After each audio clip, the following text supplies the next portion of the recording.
पुत्र एकादशी पर पढ़े ये व्रत कथा, पूरी होगी मनोकामना। सावन पुत्र दा एकादशी कथा। हिंदू धर्म में एकादशी व्रत भगवान विष्णु को समर्पित है। एकादशी का व्रत करने से मनुष्य को शुभ फलों की प्राप्ति होती है। सावन पुत्रादे एकादशी व्रत आज 16 अगस्त 2024 को है। प्रिय श्रोताओं, इस पावन कथा को पूरा सुने, आपका जीवन धन्य हो सकता है।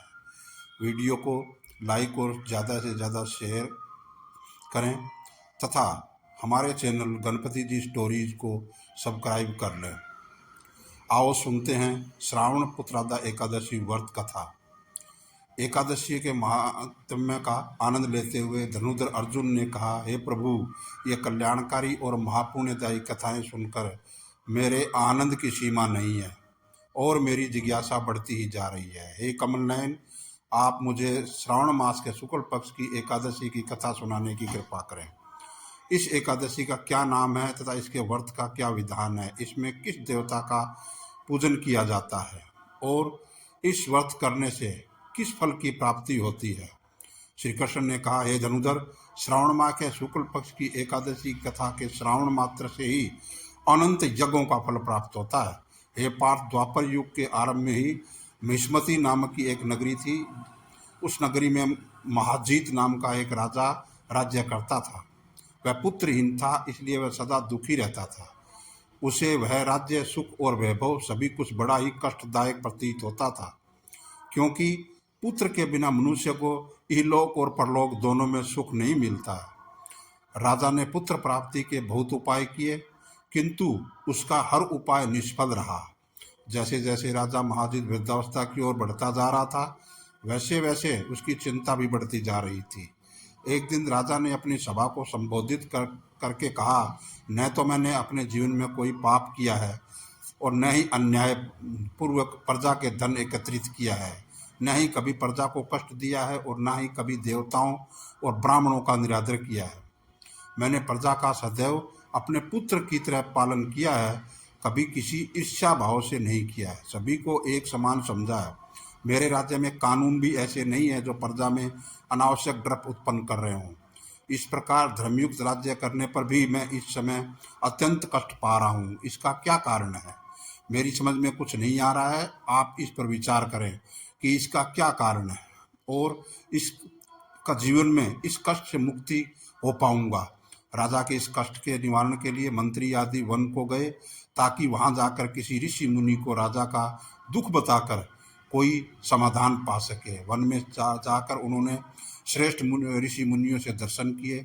उस वन में वयोवृद्ध और धर्म के ज्ञान महर्षि लोमेश भी रहते थे। वे सभी जन महर्षि लोमस के पास गए। उन सब ने महर्षि लोमस को दंडवत प्रणाम किया और उनको सम्मुख बैठ गए। महर्षि के दर्शन से सभी को बड़ी प्रसन्नता हुई और सब ने महर्षि लोमस को प्रार्थना की, हे देव, हमारे अहोभाग्य है कि हम आपके दर्शनों का सौभाग्य प्राप्त हुआ है। मंत्री की बात सुन लोमेश ऋषि ने कहा, हे मंत्रीवर, आप लोगों को विनम्रता से मैं अति प्रसन्न हूँ। आप मुझसे अपने आने का प्रयोजन कहें, मैं आपके कार्य को अपने सामर्थ्य के अनुसार अवश्य ही करूँगा, क्योंकि हमारा शरीर ही परोपकार के लिए बना है।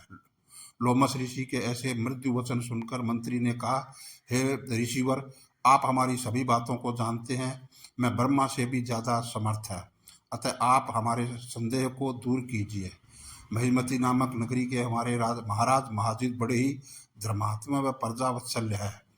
वह प्रजा का पुत्र की तरह धर्मानुसार पालन करते हैं, किंतु फिर भी वे पुत्रहीन हैं। हे महामुनि, इससे वह अत्यंत दुखी रहते हैं। हम लोग उनकी प्रजा हैं, हम भी उनके सुख दुख रहें, क्योंकि प्रजा का यह कर्तव्य है कि राजा के सुख में और दुख दोनों में माने। हम अनेक पुत्रहीन होने का भी सभी तक कारण ज्ञात नहीं हुआ है, इसलिए हम आपके पास आए हैं। अब आपके दर्शन करके हमको पूर्ण विश्वास है कि हमारा दुख अवश्य ही दूर हो जाएगा, क्योंकि महान पुरुषों के दर्शन मात्र से ही प्रत्येक कार्य की सिद्धि हो जाती है।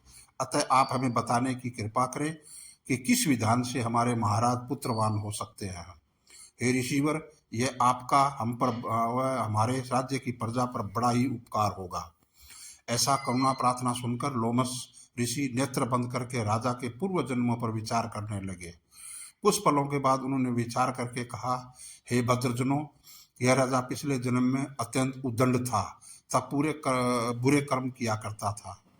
उस जन्म में यह एक गांव से दूसरे गांव में घुमा करता था। एक बार ज्येष्ठ माह के शुक्ल पक्ष की एकादशी के दिन की बात है। यह 2 दिन से भूखा था। दोपहर के समय एक जलाशय पर जल पीने गया। उस स्थान पर उस समय एक गाय जल पी रही थी। राजा ने उसको प्यासी ही भगा दिया और वह स्वयं जल पीने लगा। तो हे श्रेष्ठ पुरुषों, इसलिए राजा को यह कष्ट भोगने पड़ रहे हैं। एकादशी के दिन भूखा रहने का फल यह हुआ कि इस जन्म में यह राजा है और प्यासी गाय को जलाशय से भगाने के कारण पुत्रहीन है। यह जान सभी सभासद प्रार्थना करने लगे, हे ऋषि श्रेष्ठ, शास्त्रों में ऐसा लिखा है कि पुण्य से पाप नष्ट किए जाते हैं। अतः कृपा करके आप हमें कोई ऐसा उपाय बताएं जिससे हमारे राजा के पूर्व जन्मों के पाप नष्ट हो जाएं और उन्हें पुत्र रत्न की प्राप्ति हो।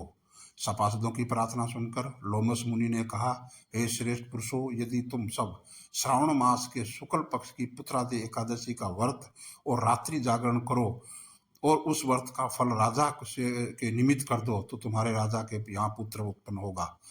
राजा के सभी कष्टों का नाश हो जाएगा। इस उपाय को जानकर मंत्री सहित सभी ने महर्षि को कोटि कोटि धन्यवाद दिया तथा उसका आशीर्वाद लेकर अपने राज्य में लौट आए।